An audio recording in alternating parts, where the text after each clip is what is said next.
All right, the AFL Tribunal, the source of constant controversy across this season.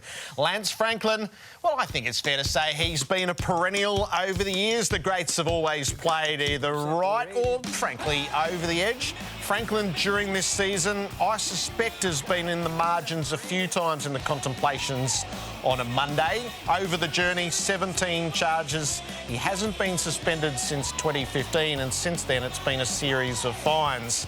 For his elbow on Luke Ryan, he ended up the wrong side of it, and it was a departure in policy for the year where elbows, regrettably, had been fines. So the Swans went to the tribunal. More than innocence, they were arguing for consistency, and they have been successful. Tom Morris is the chief footy reporter here at Fox. Tom, walk us through how this has unfolded. Evening, Jared. Evening, Gary. Well, this is a pretty simple case in the end. It took about 15 minutes for the jury to come back. Lance Franklin is free to play against Essendon Football Club, although he did receive a fine. So the crux of it was this impact medium or was it low? Now, at the very start of the tribunal case, the league disputed the use of 3 pieces of vision, Jared. These 3 pieces of vision were shown on AFL 360 by you last night. One involved Luke Shuey, another was David Asprey, and another was Joe Danaher. The AFL said these pieces of vision should not be allowed to be shown as precedent. The Sydney Swans argued they absolutely were fair because they were comparable in their nature and in their impact, and all were low impact. Now, that is one of them. That was David Asprey in round 1. Ultimately, the examples were permitted to be shown, which was the first small win for Buddy. So was this medium impact or was it low impact? The AFL told the tribunal to judge it in their own eyes.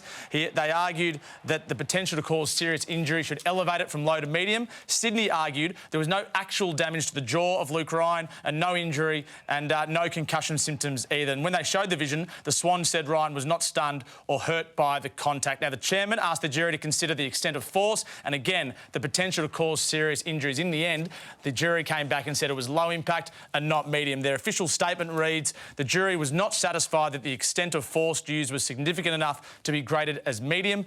It was arguable that Franklin was being twisted off balance and falling backwards, and therefore the appropriate grading was low. So while he's a little bit lighter in the pocket this week, Jared, by $3,000, he can play against the Bombers. He pays to play, Tom. Thank you. So, Gaz, I find myself with this question.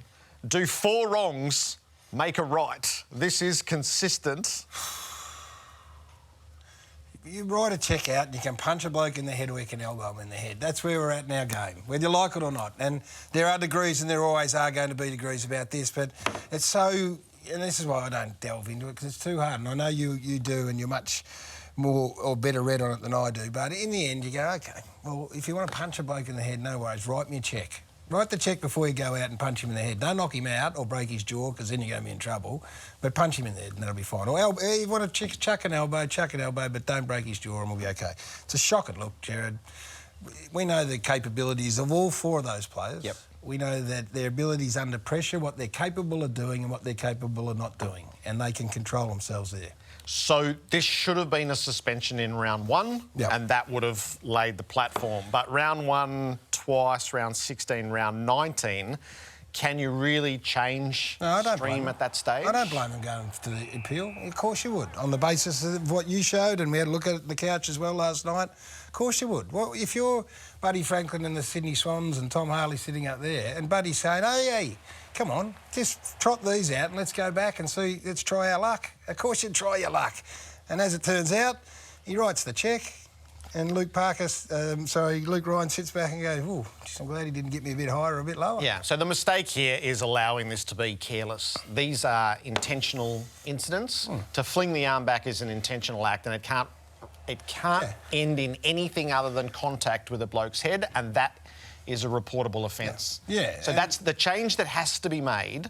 And if the players want to go and argue it wasn't intentional, let them make that case. There's no way the tribunal would have allowed that. No, because we know we know how extremely talented they are. So don't throw a punch and don't throw your elbow back. And we won't be having the discussion. You think you're hard done by. We're not hard done by because the AFL set this precedent, or the MRO have set the precedent, and Buddy gets off, we understand why, don't agree with it, but just put a line in the sand. It has to be corrected next year. It should have been corrected in round 1 this year, and a mistake is going to run the whole course of the season. But you know what happens though? You're going to get into finals now. They can play with some relative freedom through this finals. We love competitive hard finals, and if it gets a bit edgy, you can throw one back. Fling an arm back. And Pay the fine. pay your fine and See away you you next go. week. Yeah.